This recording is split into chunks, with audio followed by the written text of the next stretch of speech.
And we're good? Good, brother? I'm good. All right. All right. Welcome, everybody, to another episode of Adrenaline and Instinct. We're in kind of a different setting today. We have lights, camera. That makes me uncomfortable, but we're going to push through. Today, we have Micah. How you doing? From CboysTV.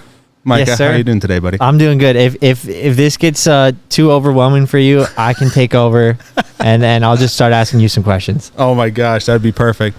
No, I think we'll do all right, dude. So what brings you to Spokane? That was kind of wild when I shot you a text. You're like, I'm in town tomorrow. Yeah, so Ty actually was like, hey, we should do something. It can be virtual. And I was like, I'd love to do it in person. I'll be in Spokane tomorrow. And here we are. I'm here for some snowmobiling. And this is personal, not getting footage. This is personal. We take 2 weeks off right after Christmas, beginning of January, and I did the same thing last year with my time. Visited David in Spokane and went snowmobiling. Dude, it's not a bad way to spend some time off. And I guess I'll just get that out of the way right away. Snowmobiling has been a few and far between when we're making the videos we're making now, because we are trying to appeal to a wider audience, and so there's been a little bit less backcountry snowmobiling. There's still some of it right now. We're working on a special snowmobile that'll be revealed pretty soon, I think. But so for the personal trips, I choose to do snowmobiling. I love that, man. Because I think back to some of the earlier videos when you guys were doing more of the travel.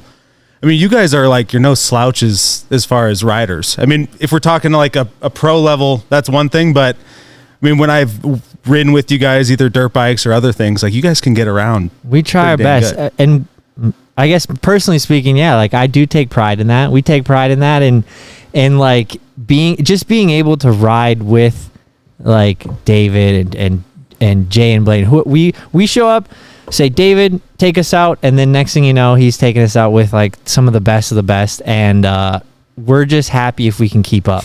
And they're happy because we're fun to hang out with, and we're getting good footage of them, and it's just a lot of fun. Dude, I love that. Is Revy your number one sled destination? It's got to be. It's got to be. It's got to be. Which is it cliche to say? No. It's just it's like if the best backcountry snowmobiling got a little bit better, that's what it's like. I don't love that you can't ride in town, but it does. I don't know. It kind of creates a vibe in its own way. But I grew up snowmobiling in West Yellowstone, so that's just what you do. Yeah. You go to your hotel and then you snowmobile to the bar, or whatever, and you just snowmobile around town. That's what you do. And in Revelstoke, luckily I didn't learn the hard way, but you don't snowmobile in town. And I do remember seeing someone snowmobile in town. I think they were trying to get out for a rescue or something, and it was a very odd sight seeing them cruise down the street. Dude, when a place continually delivers like Revelstoke, I think it's not cliche to call it the best one out there. But the other thing I wanted to dive quick into, we don't have to delve on it long, but we were talking about it at dinner. But dude, congrats on getting married. Thank you. You too, dude. It's been an incredible 2025. Yeah, man. I would say, probably the best year of my life. But I got married and had a bachelor party that was almost as good as the wedding. And we went to Lake Powell. I highly recommend a trip there. It's like Mars, but with water. I don't know. You guys rent a houseboat and everything? We did. We were fortunate enough for Powell Heads to hook it up and take us out in their houseboat. So, a group of 16 rowdy fellas. I forever feel indebted to them for even letting us do that, because we didn't trash it, but if you let 16 dudes in your shop, your house, your boat, it's gonna be chaotic. Oh, yeah. When you put the umbrella of a bachelor party, things inevitably get a little bit.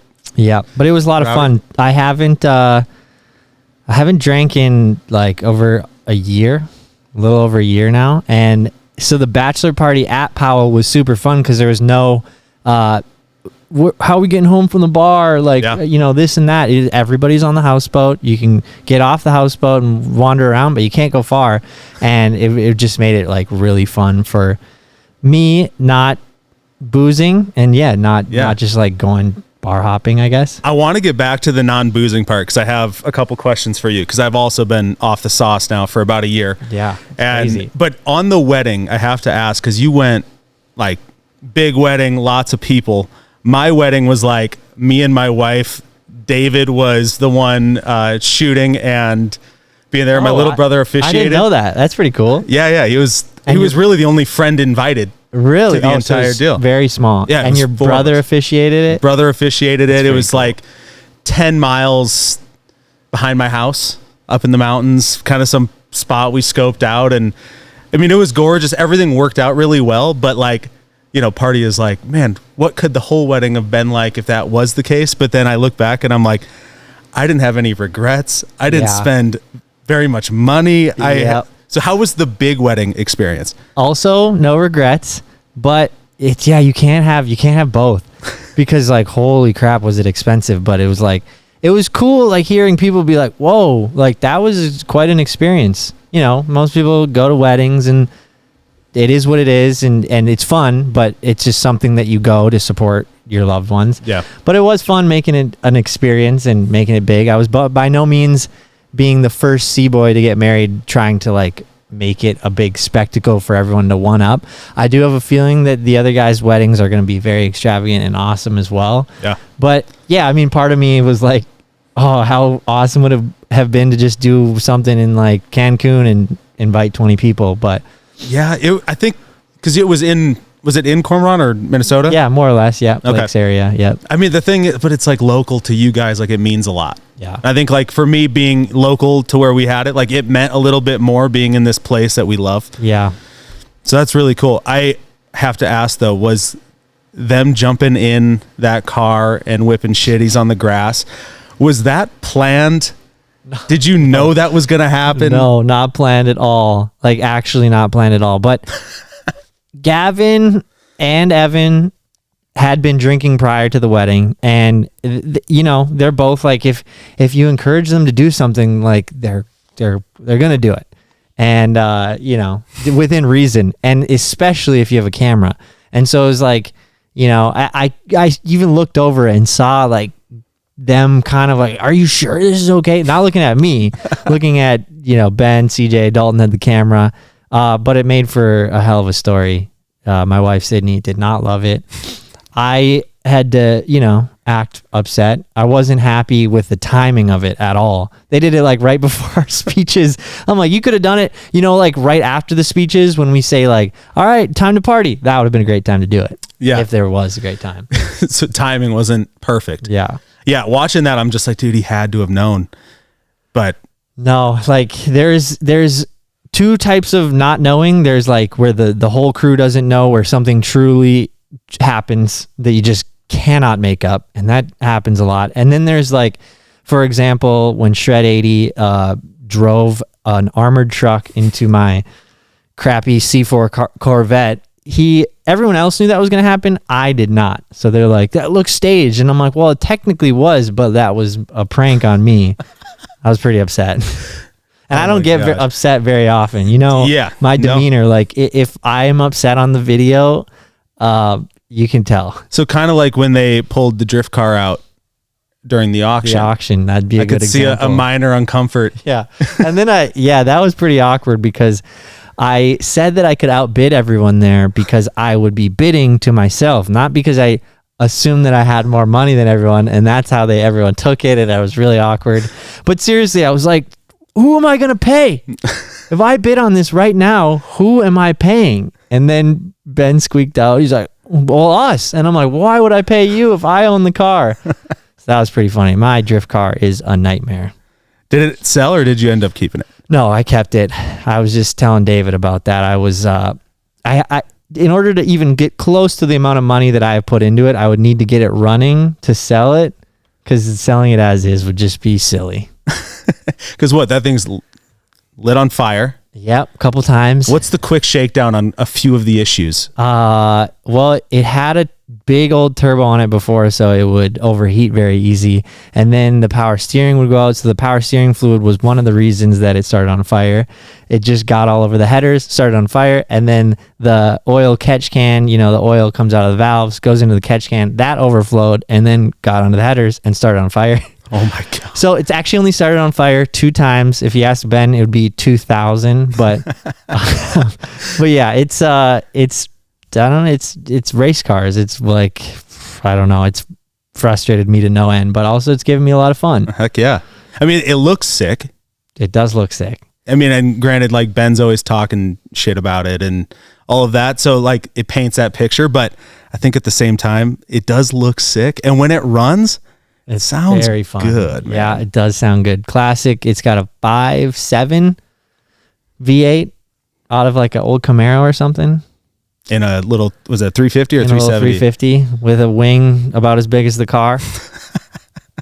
Yeah, that thing is a unit. You guys have some toys. We'll get into some of that after, but I want to jump back to the boozing thing because I see you're drinking your NA beer right there.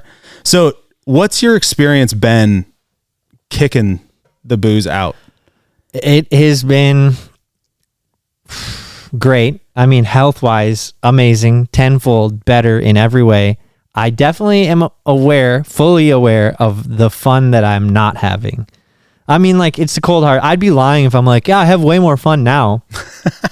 I am so like happy. I'm happier now. I'm happy that I can remember things and that I'm like, like some when you're drinking more than you should be, like you end up like telling the same stories 2 or 3 times and stuff like that. But yeah, getting done with a night and then remembering everything that happened, remembering that funny joke that somebody said that you would normally never ever ever remember, and then not having a hangover. Can you guys imagine not having a hangover in over a year? I mean, I know you can, but like it's a beautiful thing. But it was interesting. I just cold turkey did it. I was drinking way too much, and I was like, well, I'll just. The longest I'd gone was like 2 weeks, so I tried for a month and 2 months, and I was like, well, this is nice. Yeah, I mean, I was joking about it at dinner, but I mean, you saw me the last time I drank. Actually, the time me and my wife both last drank, and we kind of did the same thing. We were just like, this isn't serving us anymore. We can kind of quit it. But my experience was very similar to yours, where there's that like moment in the night where you're like, damn, everyone looks like they're having such a good time. I always call it like right when you're in the pocket of like everyone's buzzing and looking, just having a great old time. And then you start to see where like that peak happened and you're like, I am so glad I am not in that boat right now. That is true. You can you visualize the night and that being sober, you still like enjoy that peak with everyone else. And then you definitely don't enjoy the latter part of the night when you're like trying to round everyone up. I was a big advocate for, which I still am, but I'm a big advocate for if you are going to hang out with your buddies and you're going to stay sober, you should drive, should DD everyone. Mm-hmm. That doesn't mean that you need to play by everyone else's rules though. It's like, okay, so now I'm that one. So yes, I will drive you guys. And then like when we were on a road trip, we'd go out like probably every night, and it's like after the 4th night of well, let's just stay till bar close. It got really old, but still meant something to me, getting everyone home safe. Yeah. But I'm kind of a pushover too. So if I want to leave at midnight, we maybe meet in the middle at 1:30. Yeah. I feel like I can be that way too, because I want everyone to still have a good time. But there's like this point where like Cranky Ty comes out. Yeah. And it's just like, nope, everyone in the truck now. Which I think is a good thing. That's just you being assertive. It's like, I don't know what it is. It's like a flip kind of switches at some point, and it's like I'm like, all right, guys, like you're pushing it too far. I'm now the captain of the ship. Yep. Like, let's go. And you're at that point capable of making some rules. You try to. Yeah. Doesn't always work. Especially when you have assertive drunk buddies. Yeah. That love to throw other things in your face, but that's why you love them. Yeah. That's why you love them. Yep. So I still absolutely enjoy going out just as much as I did before, but in a completely different way. Yeah. That's cool, man. I know that's not like always the coolest thing to do or to talk about, But I think it is one of those where it's like, it is kind of cool to show the other side, like especially someone like yourself who has some influence over younger kids that are coming up in that age, you know, where it's like, oh, it's not always this. Yeah. I mean, I agree. I'm not going to be like an advocate and be like, nobody should drink and this and that. Because again, there's so many funny things and fun times that would never happen without it. But I mean, there is a total world of productivity to exist without it.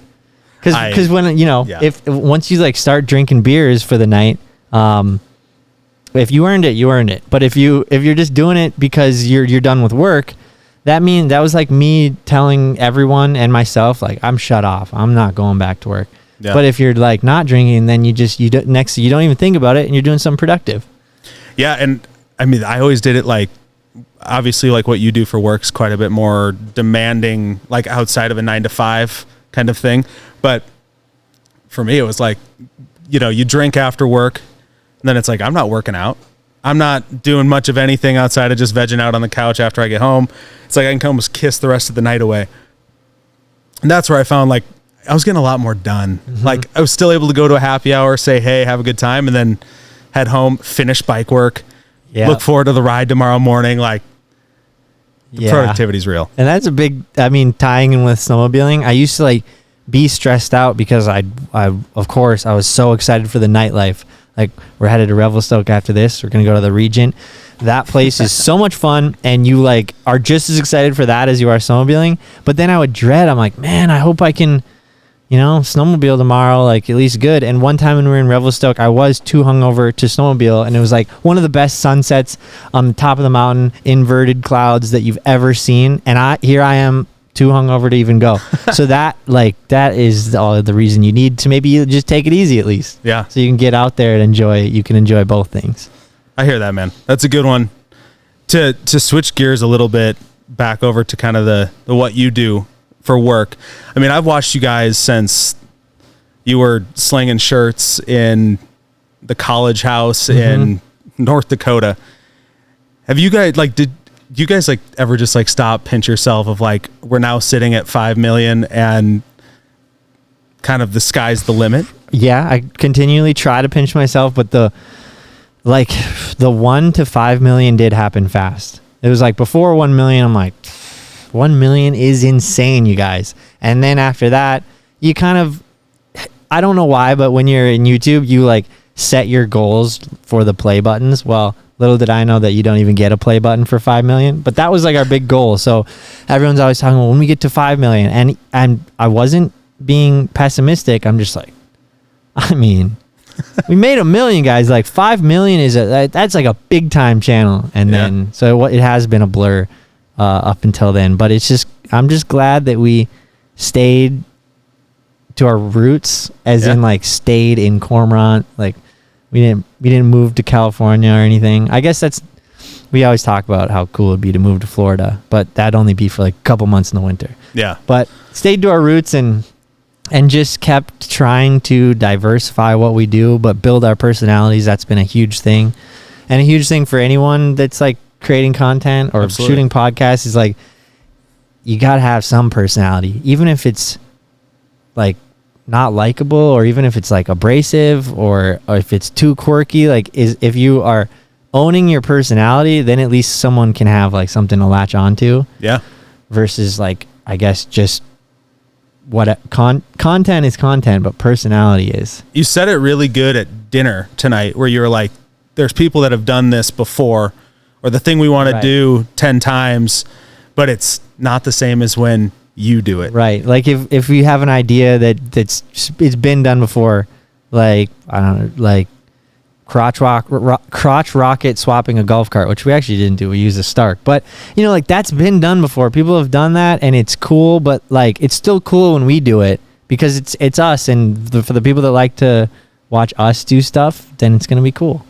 I mean, I think it's the same reason why I followed you guys from way early on, was like, initially you're kind of like, man, it would be so cool to like be hanging out with them and doing some of this stuff. Cause half of what you did was stuff that like either we would dream of doing, either A, we didn't have the money to do it or the skill, or the wrench, you know, to be able to build something, or, you know, like shifter carts in downtown, wherever that, Fargo. Yeah. Like that kind of stuff. It's like you watch and you're like, dude, that's sick. I'm not going to do it, but like I can really get on board with watching somebody do that. Yep. There's a lot of things you can justify, obviously. It more now than ever of like, why would you do that? There's like, we want to find the answers that people didn't know they needed, but yeah, they maybe want. I don't know. Do you have, so like, I know you guys always make kind of like a best of, and it's usually like a group kind of thing you're putting out. Like, these were our best.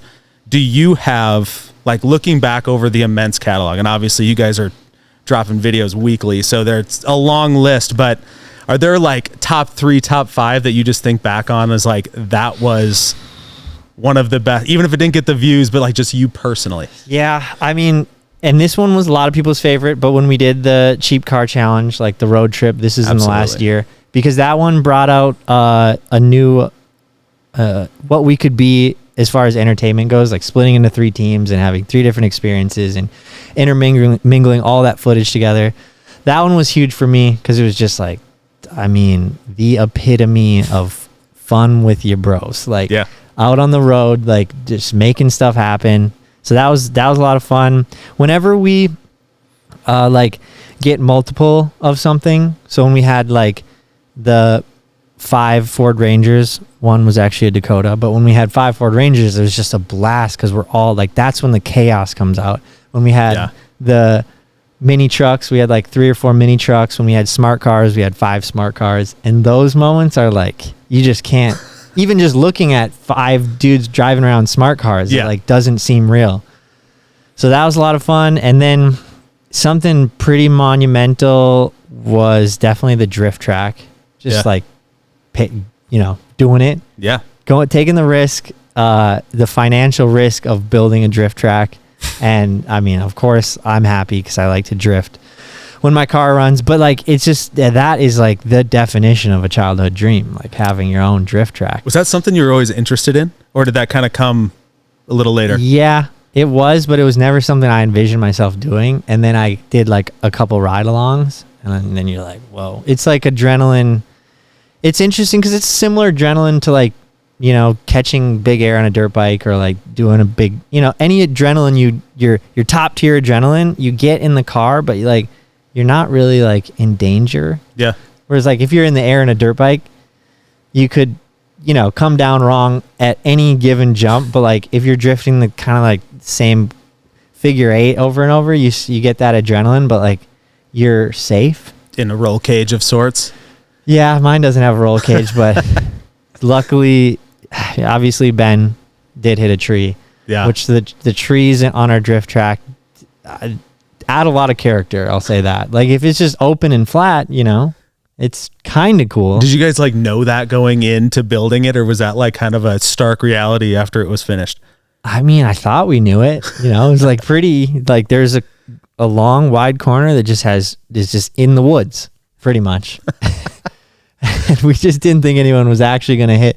You know, we thought about like putting barriers up and stuff, but like hitting a concrete barrier is arguably just as rough. Yeah. Probably, I mean, I don't know if it'd be worse on the car. Yeah, but yeah, the tree was right in. So that actually, that unicorn replica is being rebuilt by another YouTuber named Robbie Layton, who's rebuilding it from like the ground up. It's going to be insane. So insane to the point where I don't even think I'll feel comfortable driving it because it's going to be like a work of art. Is it going to go up on one of those racks and kind of just live in infamy up there? But that's the tough thing. It's going to be so good that it'll be a shame if we don't drive it. Maybe just not drive it around the trees? Yeah, that's probably the plan. Or, well, Ben already said I'm not driving it. I feel like I say that and then that's going to be like the clip. We'll see. Back to where it all started. That's okay, so one of the things, I mean, it's funny, like on the drift side, that like I think back and it's like, of course you guys were into it. You were doing that all around like Jake's dad's shop. That to us felt like a drift track at the time. Yeah. Back when we started at Jake's dad's shop, it just has this whole huge property that's all paved. And yeah, that was like the start. We all had like front wheel drive cars at the time, or Subarus. Subarus in the winter. There was no drifting the Subarus on dry pavement. And Ryan, did he have a Scion? Yeah. Something. Yep. He just bought that back actually. So that was his high school first car ever, Scion TC. And then it went through, he put it through hell, sold it to another guy who put it through hell, and then he bought it back and sent it off to some high school shop class that fixed it back up for him, and now he's driving it. Oh man, that's incredible. So you mentioned Cormorant's a pretty small area. Very. I mean, I've been this is like a story I'll share on really on your behalf and kind of speaking to you, saying like you guys keeping your roots, because like I've seen it myself where one of my best buds from back home, Logan, lives in Pelican, so town over, and I mean I was there visiting him, hit you guys up and just like, hey, that was a lot of fun. Can we come stop by? He was so genuinely, not that you weren't, but you were familiar with us. He was so genuinely excited, and it was great. Like you got the excitement of bringing him and showing him and giving him that opportunity. And yeah, we ended up hanging out all night. That was pretty fun. Dude, that was, just the Surons and everything was going on, showing all the shops. Like you really did roll out the red carpet, and you didn't have to by any stretch of the word. But dude, he was like so nervous. Him and his wife were like going in like, we don't have to do it. You can you can go have fun. Like we'll just stay in the car. Like, no, you're coming with. Which that's what I mean. Like you guys came there to say hi, and then we ended up hanging out for like 6 hours. Yeah. But I wish that we could, I wish I could give that experience to everybody. Yeah. Not saying like, oh, some people get special treatment, but obviously you're going to hang with your friends and you're going to say hi to strangers. But I truly wish that I could give that experience to everyone, because it's so fun. Like just like talking to someone and then having them ask you questions, even if it's the same questions you've been asked before. Like it's fun seeing their reaction to how you answer those questions. I just love because like he's talking like, oh, I've seen him at Zorba's, which is one of the local bars in your guys' spot, and I've seen him there. I just like too nervous to go say hi. Like, oh, I've seen him driving here, whatever, too nervous. And then it's just like, and then he like goes and meets you, and it's just like, dude, they're nicer than I ever thought they would ever be. Yeah. Yeah. That's what my wife always says whenever she sees me talking to someone. She doesn't know if I've known them for 10 years or if they're a subscriber and I just met them, which is an incredibly flattering thing to say. Someone in your position, that is I would imagine. And it's what I strive to be. Like just have a conversation with everybody. And like heydays, for example, very difficult to do. Like very, very, very, very difficult to do. Heydays, we get bombarded. We created that beast ourselves. We love heydays, and it's just, there's a lot of people there that like snowmobiling and like CBOYS, and it's just such a good time. Yeah, that's one of my other fondest memories of you was at heydays in the swaps. Yeah, I told it on David's episode, but like the kids just like in awe because all of a sudden like pros and people are just like in the swaps hanging out, and he like was kind of drunk and just walking around kind of thing, and then Micah like just eyes lit up, and then like you just chatted with him. Yeah, that's still my favorite, walking around swaps or late night in swaps. I think I might do that next year. We've kind of learned that I think we might need to host our own event, because we're trying to like host this giant meetup inside heydays, and it's gotten to the point where it's so big where it's just kind of like it's not quite working. We're like causing more of a cluster fudge than so we might host our own event, but I obviously still want to go to heydays. I just want to like post up at a swap spot and actually sell some stuff. Dude, I think you should. My first heydays, it was like that was the first time I ever saw the like CBOYS booth, and like how many kids like end up flocking there, and the craziness. And I just remember, I don't know if it was Ken's vehicle, but kids started climbing on the hood and then trying to get to the roof to get like a better glimpse. And I just remember him like red in the face. His Cybertruck. That's what people don't respect Cybertrucks. No. I just don't know what it is. And it's particularly Ken's, one of the guys in the group, they just don't respect it. No. I don't know. I think it's just like the kids get so old. They're kids. So it's hard to put like a super, like we know how much they cost, and like there's do's and don'ts when things cost that much. But I think they're just so like it's like almost like a Christmas morning situation for them where they get to see like these people they watch every day, and now you're there and having an event. They don't see the Cybertruck. Yeah, that's true. And I honestly, I don't blame people because I look at it the same way. You know, when you see, I don't know, like Kim Kardashian, for an example, to me, doesn't seem like a real person. Yeah. So if you end up like making comments, like I'm not going to go on like her Instagram and like comment something or whoever, super famous people. But, you know, people talk about Justin Bieber the way they talk about him because it doesn't seem like he's a real person. So I do get it. That's a fair comparison. I didn't really think of it that way. Like, you know, at the end of the day, they are just people. So you should treat them as people. But sometimes it's hard to when media has created them to be this super, super duper star that, not saying that we're that, but you know, there's levels to it. And I would be curious to hear your thoughts on this, because you guys, like in your group and kind of the videos you put out, you're, you know, always giving people crap on there. Like you guys are bantering because you're best friends and you guys have known each other for your entire lives. But I feel like you see it so much that sometimes people like default to treating that person that way. Yeah. Have you seen that happen? Yeah, totally. In person? Yep. And within our group and anywhere, it's like as soon as if you go public, and since we're all best friends, and we're not just best friends on camera, we are best friends. And so, if I say something about so-and-so, they're going to be like, yeah, Micah said that. Like, then it just opens up I can say that too. Yeah. And so, I mean, it's like you got to be thick-skinned, I guess. We don't get very many ugly comments, which is great. And that kind of goes hand in hand with the snowmobile community. Like people, I mean, there's people who want to mumble and grumble on any topic or any, you know, genre of sports and videos and this and that. But luckily people are very positive. It's all about community and enjoying it and constructive criticism. Like it'd be insane to like read your comments and then have a bunch of people, you know, nudging you one way and not at least explore that avenue, whatever it may be. Sure. Yeah, I feel like too, like, I mean, if you took a handful of the negative ones, it's like it's never something anyone would ever say in person. Yeah. Like they'd freeze up and, you know, but the fact that they kind of have the computer, the keyboard in front of them, they can kind of say what they want. Yeah. But I've many times like typed a response back and then I'm like, well, just delete and then just delete it. Sometimes that helps. Yeah.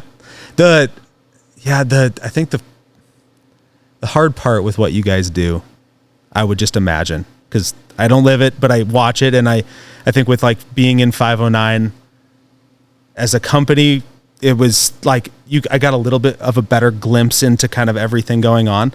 And it's like, at the end of the day, the industry's really small. Mm-hmm. Like as much as people don't really realize that, it's like the industry's really, really small and like operating in that. But then you guys kind of have this outlet that reaches all of these other people that aren't totally in it. And it's like just mixing that all together, I'm sure can get difficult at times. For sure. And then that back to kind of how we started out, like I'm taking this, you know, personal trip to go snowmobiling. It's like, as much as we would love to, you know, make more snowmobiling videos, it is very niche, but I do love still making them. And then the people that love snowmobiling are like, heck yeah. Thanks, boys. Was that like algorithm driven and like just making a kind of a business decision on? Yeah. I mean, it's just like you, and also if you're not flying, like in this case, I was fortunate enough to, borrow a snowmobile and fly here. If you're not flying, like it takes from Minnesota at least a day to drive wherever you want to drive, and then at least a day to drive back. And when you take the whole crew, so you're looking, if you want to sled for 3 days, because making a quality backcountry snowmobiling video, in my opinion, takes 2 really good days or 3 days or more if you have it. Yeah. So if you got to take 5 days with, you know, in our case, 4 to 5 guys out of the crew. Yeah. And then, you know, the guys who don't snowmobile are kind of just at home working on whatever, but you can't do much without the rest of the crew. I mean, and you're pulling a 40-foot trailer. So Lord forbid you hit any weather in Montana or anything like that. Yeah. Just adds to it. There's obviously a lot of fun with that, but it's a sacrifice to, like, I guess, pull yourself away Yeah, everything's calculated. I mean, Yeah. like, how could it not be? You know, everything's calculated. You know, we're gonna go out on a limb and try this, and that event or that trip was really fun. We're gonna do that again, or we're gonna go on a limb and try this, and it didn't work out, or we've done this before and we knew how hard it was. So how can we make that idea better? How can we bring another machine with to make this worth it even more? I know David hates when we bring crazy machines with like the R6 snow bike that was honestly just underbuilt, and that was a whole nightmare, and we have to find the answers to things people didn't know they needed to know, but Getting dragged out by a snowmobile. that was brutal. But then we did make the R1 snow bike, and that thing you could take out on a day with the boys. Yeah. Like, that thing actually works, but it has dirt bike front suspension and more power. Yeah. On so the snowmobile topic, but one of the other things you guys had always done was like you came west to go dirt biking. So the Gold Creek trip, the infamous Gold Creek videos. Yeah. Which I remember watching the first one, and then, I mean, luckily through great friends, David, being able to come on the last two that you guys did. So because you didn't live out here, when you watched the first Gold Creek video, were you living out here already? I lived on the west side of Washington. Okay. So you're out west. But yeah, the Gold Creek videos were just like, they were fun. And I don't speak of them like they're just totally in the past. Like I was just talking to David. I think we have to do another one this summer. But I mean, talk about just a great, very similar to a backcountry snowmobiling trip. Like, grueling, you know, a lot of travel to get there. Totally worth it. The views are insane, and doubling down on the grueling thing, like going up Pack Saddle. It's something that if we weren't filming music videos, YouTube videos, we would have no business even trying that trail until you've like worked up to it. But we're just like, well, we got to go for the hardest trail. And it was so fun.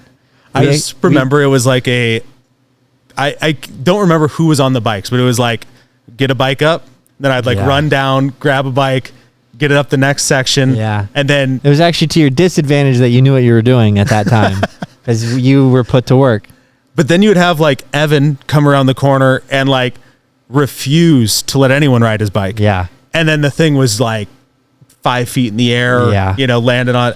I mean, I guess the best way to set that scene was 5 minutes of him getting on that rental bike and looping out on the road to a Fender Elite kit. It was crazy because he was like, after he did that, he's like, I haven't looped in years. Maybe my pit bike having fun, but he's like, I haven't looped in I don't know, however long. And then gets on maybe the same one, maybe a different one, and loops that like 10 minutes later. If I remember right, he swapped it out for a different one because he broke the subframe and did it again. Yep. Pretty crazy. But we did it. We also did Gold Creek. I mean, not the hard trails, but we did it on pit bikes. And it was actually super fun because pit bikes, especially ones without clutches, they just kind of like lug. You don't have, there's no like, oh no, I need a clutch, you know, get some more power. They're just like centrifugal clutch. So you just kind of lug up the hill, and to an extent you could go up whatever you wanted until you couldn't. So that was fun too. So a shout out. I had Matt, you know, Matt Spears, but had Matt Spears on the pod, but his older brother, like for the longest time, his bike was broke and was riding just like a KLX 110 and would like wax 90% of the people that he would be riding with. Somehow just like the things revved to the nines. Like, I don't know how the bike A kept together or B like didn't just get swallowed. He's riding like single track? Yeah. Like, dude, like North Idaho. He's also hard trails. A great rider. He's been killing it on YouTube too. Yeah. Like, that's been really cool to see. Cause it's like, you know, we met him a while back and we're like, oh, he's very talented. And then he like got that gold wing and the Hayabusa. The Hayabusa was really cool. And it's just cool to see him like, you know, that's all it takes. Just like a wacky idea and like actually doing it. I remember we were shooting 3D archery. I don't even know if we mentioned it on his episode, but we were shooting 3D archery up at Silver Mountain, which is our like local ski hill. It's like they put all these like elk targets and stuff all down the hill. And we were both doing that, shooting. He was like right on the verge of like taking YouTube somewhat serious. And he just kind of like looked over and was like, I'm going to do this. And it was like verbatim everything he's done. And just like, and he even like mapped it out. I think at that point in time, he had like, it was like 10,000 subs, which is like no small feat either. But right. It's one of the harder things. To then go and like a year later or 2 years later, be at the 300 and whatever, it's like, yeah, but that's just who he is. Yeah. He's such a stud when it comes to like putting his mind to something and then just doing it. Especially on two wheels. Yeah. He's an animal on the, which is like almost, I watch a lot of his content and I'm like, I want to just see you back on a 2-stroke. Like, same. I just want to see you ripping this thing because I know you can. Instead, it's like a Walmart, some kind of motorcycle, you know, still dusting everybody he's with, but just a crazy. What was your, like, if you look back to those Gold Creek trips, like what were some of like the fondest moments? Of course, around the campfire. I mean, that was just amazing. And also the team of people they have there. It wasn't like you're just visiting, like, you weren't just like visiting, riding your bike somewhere, camping and like visiting the bar. It was like you were there, you're part of the community there. And then, gosh, I don't know. It just feels like you're at like camp. You're at camp for adults. Obviously, kids can go there. Like you're at camp, and you're all you need to do is have a good time, ride single track, and then jump in the lake at the end of the day. Jump in the freezing cold lake. Yeah, Lake Pend Oreille. Yep, it's one of the deepest. It is. Dave, we've always been fascinated by that. Or no, it's Idaho, but in the U.S.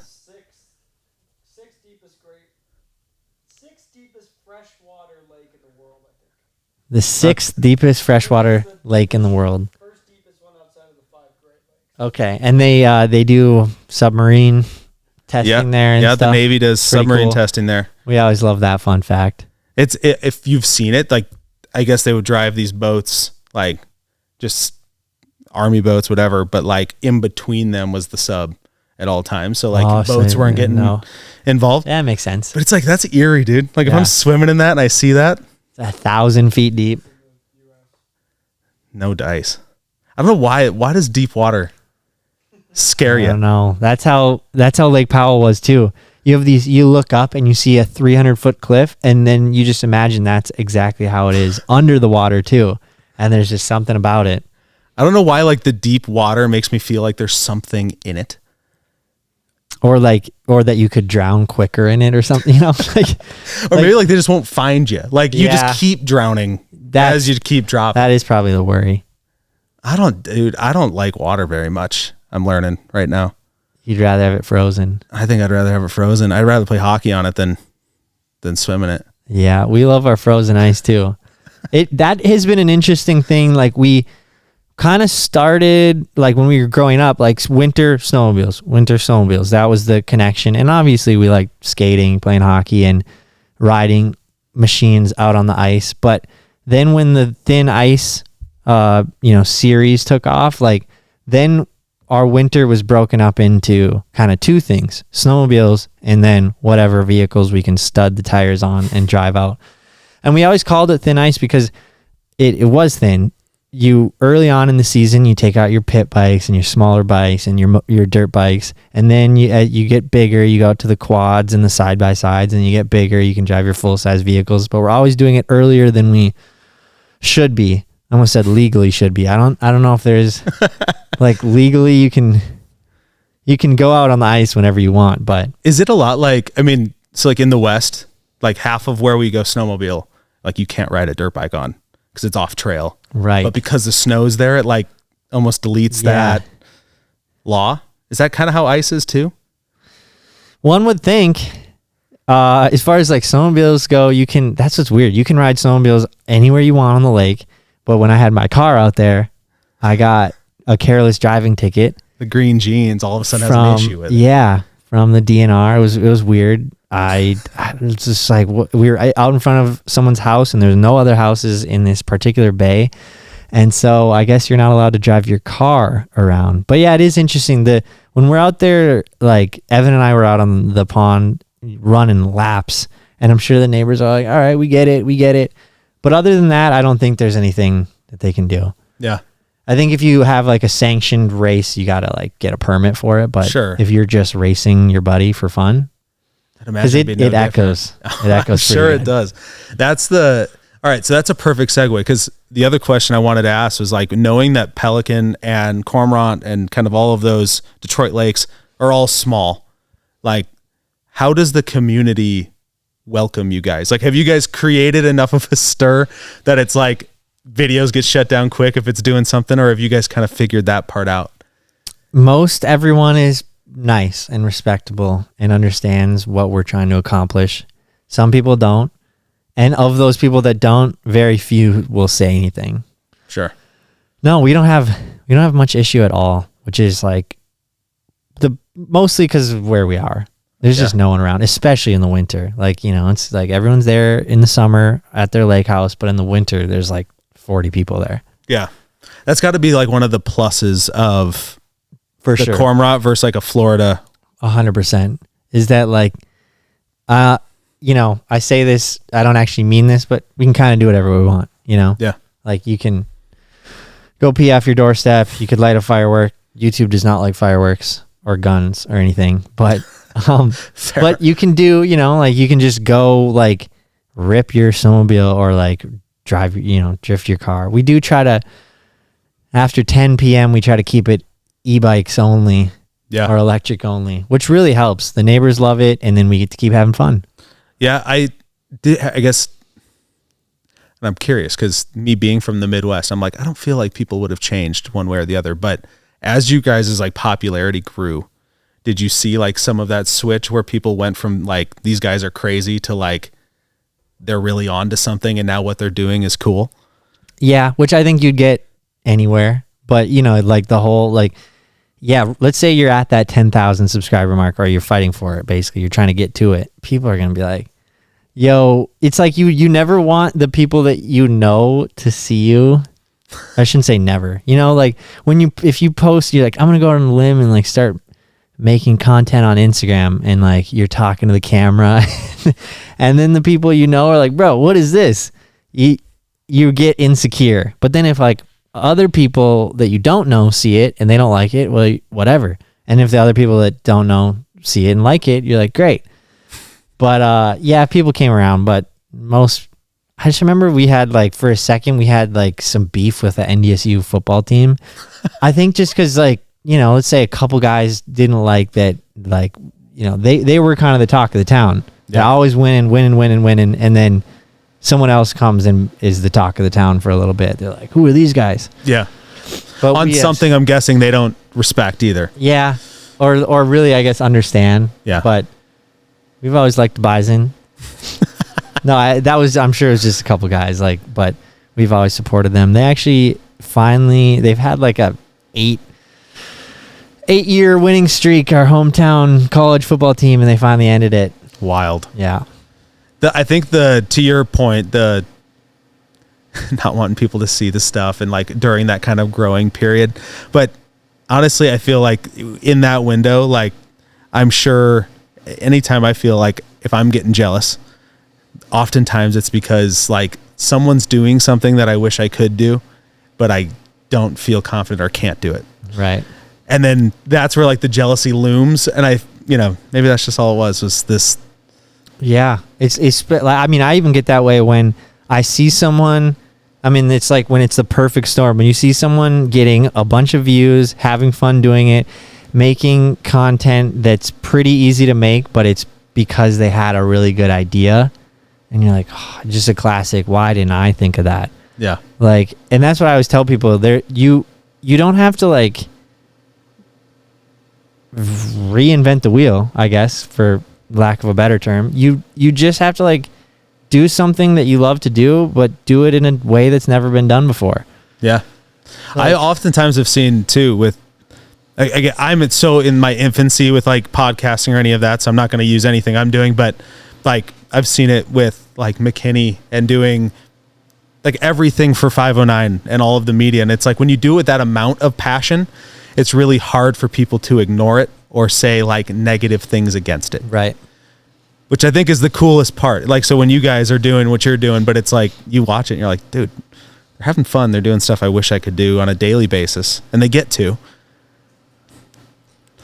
Hard not to feel that way towards it. And there's that too, I guess. Even if you didn't come up with a crazy good twist on whatever you're doing, like consistency is key too. Yeah. You know, there's, you know, you keep your finger on the pulse of like steering the direction in the, I guess, the most views, the most engagement, but consistency is key too, which was interesting. Another learning thing that, like, once we started scheduling our content, once we got on the schedule of Thursdays at 7, that helped a lot. I am not a very schedule oriented person, and I don't love meetings, but they're like the half the reason for our success. So they are very important. On your average videos that you're putting out, like, what is like the filming schedule? Well, now we've gotten to the point where we're like able to film way ahead. So it's like we got a build going. We're going to intro it tonight, and then they're going to take it apart tomorrow. So we'll just grab a couple clips of that, and then they're going to be building for the next 2 weeks. So we'll come back to that here and there for clips, and then 2 weeks later we'll finish it up, and then we'll plan a day of nice weather to rip it. But then there's other times where we'll film like an entire bit in one day, and it's good to go. Thursdays are editing days / office days, and that's about it. The rest is free game content. Yeah, I mean, we try to keep it like we have our weekends off, unless obviously lots of events happen on weekends. Lots of, like, if you want someone to meet up with you, it's probably going to work out best for them to do it on like a Saturday or something. But dude, it's been crazy. We just been, if we're not like in a meeting planning content or planning like merchandise or, you know, working on some other part of the business, it's filming. Well, if you could like put that into hours, like I know you guys are putting in days. Yeah, it is hard to say because, like, I mean, I don't know, probably like, I don't even know, like 40 hours of footage for a video. Yeah. You know? And you're filming the content at least 8 hours a day, I'd imagine, some form of it. It's like, it is tough because sometimes we don't film at all during the day. And then other times we're literally filming 3 different bits, and one drags on because it keeps breaking or it's raining too much or whatever. Yeah. And what is you like? I know you guys kind of all have your strengths, and like everyone, like that's I think partially why you guys work so dang well together. Right. But like, what is kind of your piece of the puzzle? Like, what's your role? My piece, good vibes. No, so I went to school for graphic design, so that worked out pretty well. Now we have a designer, Mac, who kills it. Like, I still design some stuff. Like that hat was our best-selling hat. I love that hat so much. I'm happy that, I mean, I didn't do much. I just picked the font and made the logo, but that's kind of my thing, is like taking the designs and curating them and getting them on the right color garments that we all vote for, and getting those ordered hand in hand with my good friend and coworker Justin. And we just do like merchandise, whether it's overseas or domestically, or if we need decals for a build, or if we need signage we just got some signs that said, please don't trespass. We're trying to make YouTube videos. We finally got some signs. We really haven't had much of a problem with that, but just whatever we may need graphic wise, that's what I'm on. I also designated parts order. I just like doing that. I've always loved, I can't leave anything stock ever. So of course I love ordering parts. And then when I got the opportunity to like essentially like order all these, we have to order parts for this drift quad build. Okay, so I get to get this sick swing arm and some sick Elka suspension, and like it's all free because it's like, it's company money. It's not free, obviously, but I love that. It's like you get that retail therapy. It's like all the stuff like little Mike wanted to just order for your own shit. Exactly. So I do love doing that. Sometimes like I bite off more than I can chew. I'll get all that ordered, and then when we were trying to like build our Can-Am Mega Quad to go against the Russian Mega Quad, logistically, it's like, okay, order big tires and a portal kit and long A-arms, but then you find out that the 2016 and 17 quad can't have this, and the next thing you know, I'm like, I don't want to be parts order anymore, because if you mess it up, well, who ordered this? Who ordered this? We spent $1,000 on these portals, or whatever, and they don't even fit. They're not even the right bolt pattern or whatever. Oh man, that's you don't got one person yelling at you. You got everyone. No, that's what I've done that before, like where you just something completely wrong, like you order wheels in the completely wrong bolt pattern, and everyone's like, dude, I mean, how hard can it be? It's hard, I promise. Sometimes, I believe you, because I had to order like parts for a plow for my side-by-side, and it was like I got the year prior. Yeah. And then it's like they changed everything on it. Now it mounts on the front of the bumper or the front of the brush guard versus internal. You're like, yep. What the hell? And yeah, it's not always easy to return. Dude, that's also another part of me, like growing up, like still just never leaving anything stock, like loving parts. Oh, we got parts everywhere. I keep all my stock parts. We have so many parts, so many torn apart bikes and aftermarket parts that didn't work or didn't get put on, or stock parts that are still good that we can't get rid of. We have so many parts that like one day I would love to go to Heydays and just like really do the swap, like I don't know, sell everything. You absolutely should do that. I have just, and we all do, have just a nightmare of a time trying to sell stuff on Facebook Marketplace. I'm not too shabby at buying it on Facebook Marketplace. I'm that good at that either. I'm good at buying it, not at bartering. Okay at bartering, but not good luck selling it. It's just like, it sucks being in the position where it's like, it's not worth your time. Well, what do you mean it's not worth your time to like sell it and make some money back? Well, it's just like, I tried to sell the wheels off my truck, and then you get, this guy flakes, 10 people want to say hi. And then the guy even came, he like bought them. He's like, they don't fit. And I'm like, and I'm nice. So I'm like, you can bring them back. I'll rip your check up. It's like you almost need to like a burner Facebook account. I know. That people have no idea who's selling what. Yep. Can I say something, Ty? Yes. My wife is the exact opposite of that. She's the type of person that will go out of her way to post something on Marketplace for $5 and meet up with two people until somebody buys it for $5. Yeah. And I'm at the point where I go, throw it away. But then by the end of the month, she's got like $45 from these $5 purchases, and the joke's on me. Yeah, it's because your wife is smart. Man. My wife is the exact same way. Jess, I love you, but you're the same way. She'll keep an Amazon box so she doesn't have to take it to UPS to drop it off. Even though it's free, all you have to do is scan a QR code. You don't have to rebox your stuff anymore. I do so many weird things that I don't have a leg to stand on. But on that note, like I was kind of known for throwing away pennies, and RIP pennies, they're gone now. It was like a statement. I was making a statement. So I would throw away pennies. I just like throw them out the window, throw them wherever. Don't need them. Everyone's like, why would you do that? You're just throwing away money.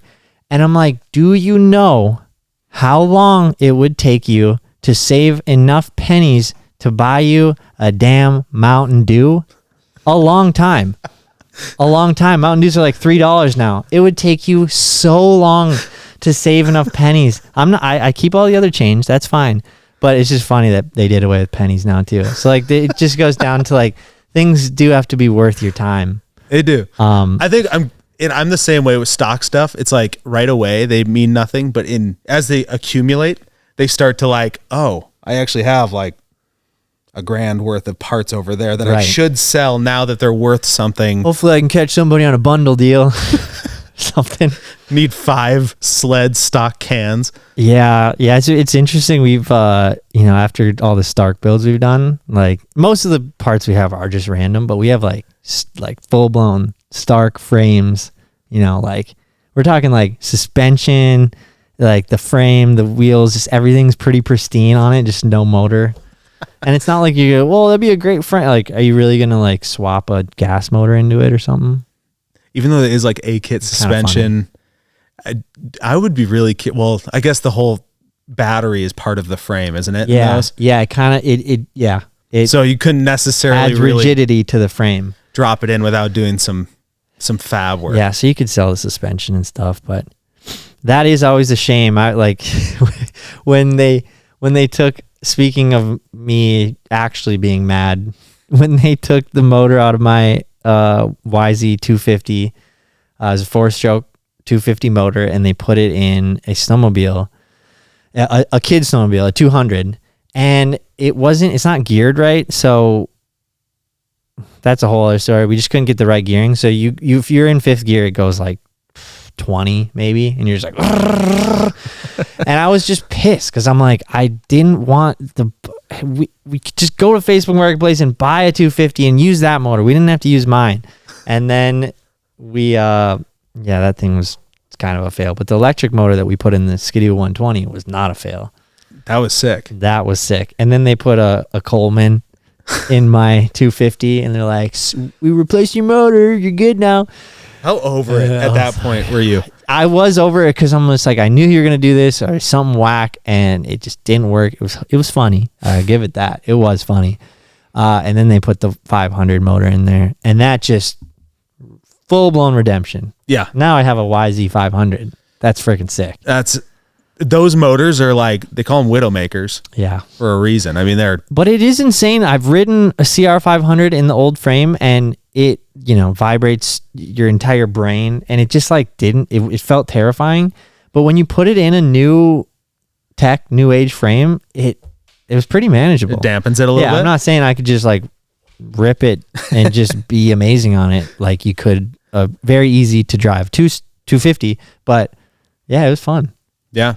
All right. On all these like different builds and things. I mean, that's one of the things I was going to talk to you about was kind of the evolution of your guys' content, because I think for a while it was like the whole process of building it. Mm-hmm. And then now that it's kind of like the machine is here, yep. You guys had to switch it up, which has now been amazing because it's resulted in builds and kind of all of this different stuff that, like, depending on the day, you guys aren't leaving Cormorant, but you're still getting insane stuff. And it's like last year was definitely the year of the builds. This year we said it's going to be the year of the, like, kind of the personality or like the build out of characters. And but that doesn't mean we're not going to do builds, but yeah, be just a little less focused on the builds. I still have a dream to one day do like a builds channel, like a second channel, like nothing over the top, just like covering the builds a little more in depth. That just takes more time, maybe another filmer or something. But where was I going with this? The builds, those guys make our dreams come true. The wrenches, the builds have been just crazy, and like, and the amount of time that they have to do them is very small. Like, when someone builds like a really, really awesome motor swapped thing that you see at a show and you're like, wow, this is incredible, but how long did it take you to build? 2 years. Normally the wrenches have like 2 weeks, 2 months maybe. And it's like good, like obviously I'm just watching it from the channel, but like everything you end up watching, it's like they're pretty solid. Yeah, and some more than others, but again, that usually comes down to timeline. And so I mean, some things just work better than others, Yeah. Which, I mean, the Starks obviously seem to be like the easiest. For sure. Like just horsepower swap. Yeah. You just plop it in. No ECU, no gas tank, no You guys intake. burned up a few of them though, learning that, didn't you? One of them, yeah. Wait, you're talking about the Stark? Yeah. Yeah. And then that's the crazy thing, is the whole bike itself is about 10 grand. And then just to buy a new battery is like $5,000. So the heart, if you will. The heart of the bike. I mean, the frame of the bike almost too. Yeah. That's the cool part. And then with all kind of the evolution of content, you guys have introduced, I mean, so many like additional people to the list. Like, of the people, I mean, obviously there's your Evans and now Spenny and others, but like, who out of those have kind of like came in and like really impressed you? I mean, really everyone. Everyone. I mean, even like the wrenches, like stepping up, being characters. And like, I just love when everyone's a character. I love when Dalton, our filmer, is a character. A lot of people are like, this guy's got to stay behind the camera. But I love when he is too. And there's room for everybody. But yeah, I mean, Shred 80, he's this generation's greatest entertainer. Like, I mean, I'm not just saying that. Like, he's just the funniest guy I know by far.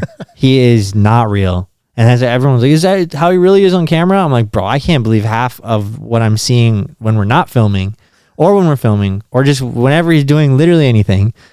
And then Spenny. So yeah, Evan actually was introduced to us by David, and so was Spenny. So David's kind of a plug for way to go, Dave. Yeah, for good people, for many other good people that David's introduced us to as well. But yeah, Spenny, he's just, personally speaking, he's just been such a good like new friend of mine. And like, we are all best friends, but I mean, we do a lot of business talk too, especially the core, CBOYS owners, a lot of business talk. So it was nice when like Spenny came in and you just like can just bullshit with him for hours and hours and hours and hours because you learn something new. So we're working on getting him a visa because he's from Canada. You guys didn't know that. So he's an incredible dirt bike rider and he's hilarious. And yeah, he's impressed me and everyone. He's just like, he's kind of like, we forget that he's like a pro. He's like a pro dirt biker kind of. He's such a genuine guy. Yeah. That, like, when I met him, he was racing Red Bull Outliers and like comes back to like our 509 booth that we had there. And like is just talking to me about like hunting season, like not the fact that he just raced this crazy hard enduro, right? Did pretty well, like all of this stuff just like comes and like that's what he's shooting the shit over. He's really good at checking in on his buddies too. Like I don't know how he does it because he'll FaceTime like I'll rip face. Yeah, I usually call my brother like every day, and then you pepper in like a call to his girlfriend every day at least once, and then you pepper in a call in a couple buddies. And when he calls me, he's back home in Canada right now. If I let him talk, we'll talk for 30, 45 minutes. And I'm like, how does he have time for this? I'll never understand it. I feel like, it's a Canadian thing for sure. Not the talking long. I think that's just awesome. And that's like just a good sign of a good dude. But the guys that are like so like perpetually nice, they seem just like the most like kind of like bubbly. And then they're also like very focused in on like you and what you have going on. They ask a ton of questions. And then they just like somehow also are like a professional at whatever they do. Yeah. But I noticed like way more Canadians are that way than I've met in others.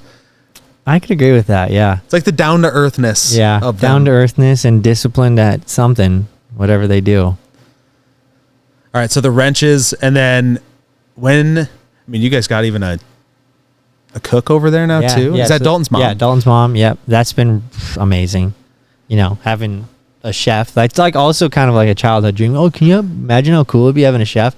It is amazing. And also it's like kind of like bittersweet because we all get together and we all eat together and it's amazing food. And it's like we all, no one's like, you're not out grabbing food at the pub while I'm like, I just ate, so I'm ready to go or whatever. Like everyone's on the same page, but it is also funny because it reminds me of like a union work job or something where it's like, well, Jen's going to be here in an hour. So I guess we'll do it after lunch, which is like fine. Like we still get more done in that scenario than before, but it is pretty fun. Well, just Jen's going to be here soon with lunch. So we'll do it after lunch. Oh my gosh. I love it. Yeah. The evolution of it, I was always wondering when I was younger, because like, the cool part is like, I've kind of like grown up like as a similar age to you guys. Yeah.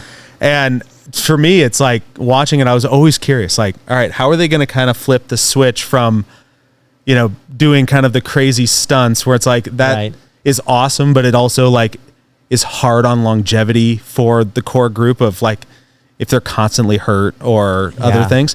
Or constantly in fear of getting hurt. Yeah. And then, on top of that, it's like, but you also don't want to just bring people in to like get hurt.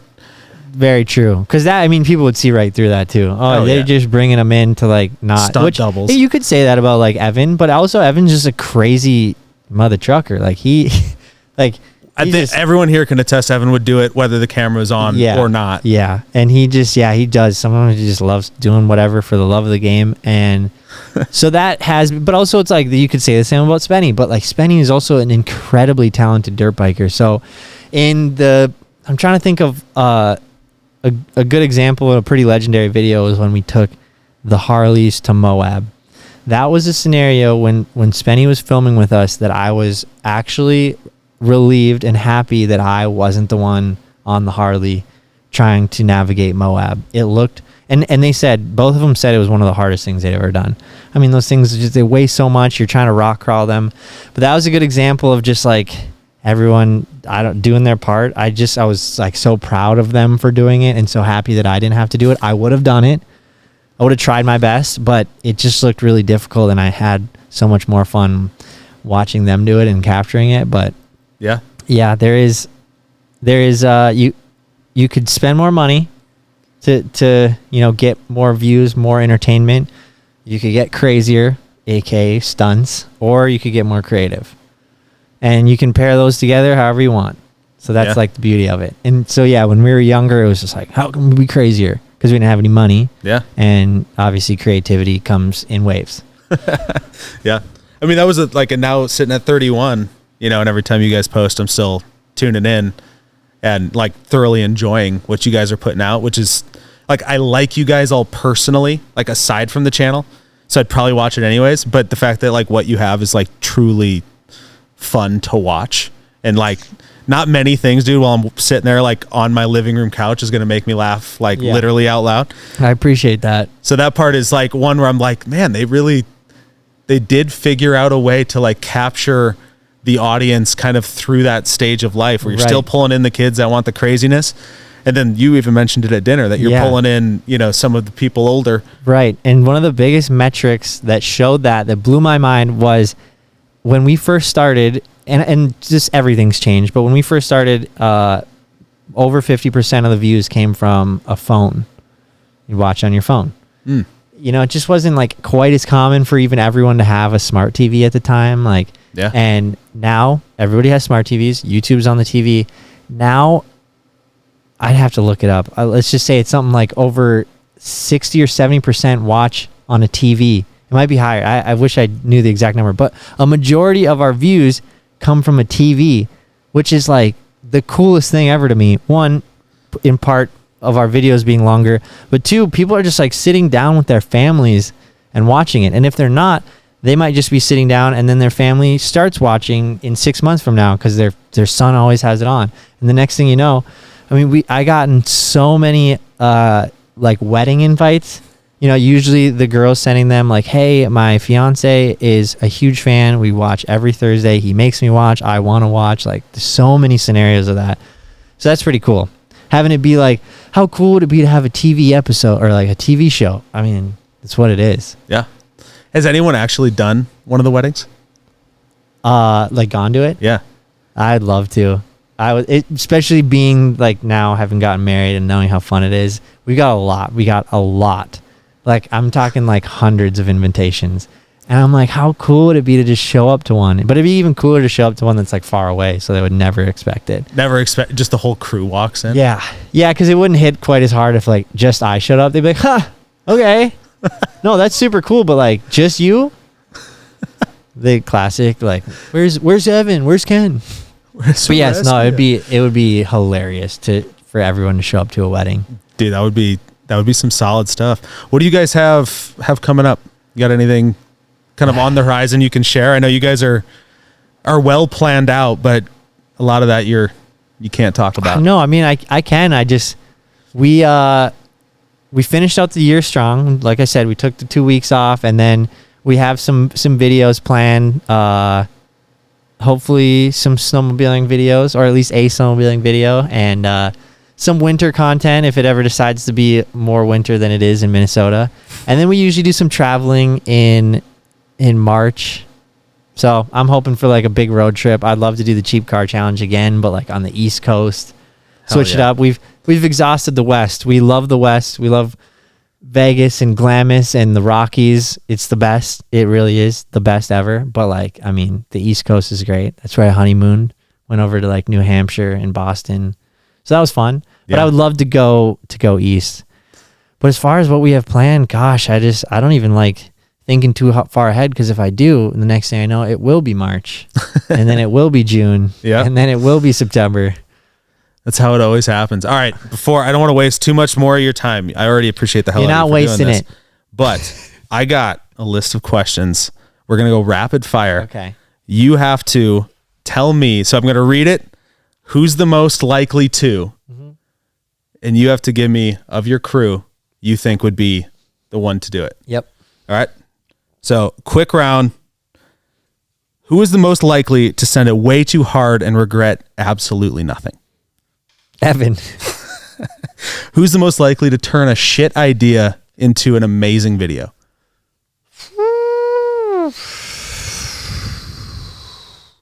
I'm going to say me. Fuck yeah. All right. All right. Who would be the most likely to get the crew banned from a bar? Evan. All right. Who's the most likely to break something and say it was for the views? Evan. All right. Maybe this is just Evan is Yeah. most likely to. All right. Who's most likely to take control in a sketchy situation? Ken.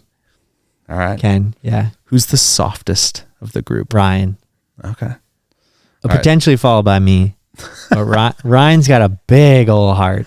I love Ryan. Dude, he's a great dude too. He's a great brother-in-law. He is like, I mean, I'm like, I try to glue everyone together, but he is just like the big gushy heart that keeps beating for everyone. I don't know. So I have to ask, because I know you married his sister. Did you guys have to keep that under wraps when you guys first started dating?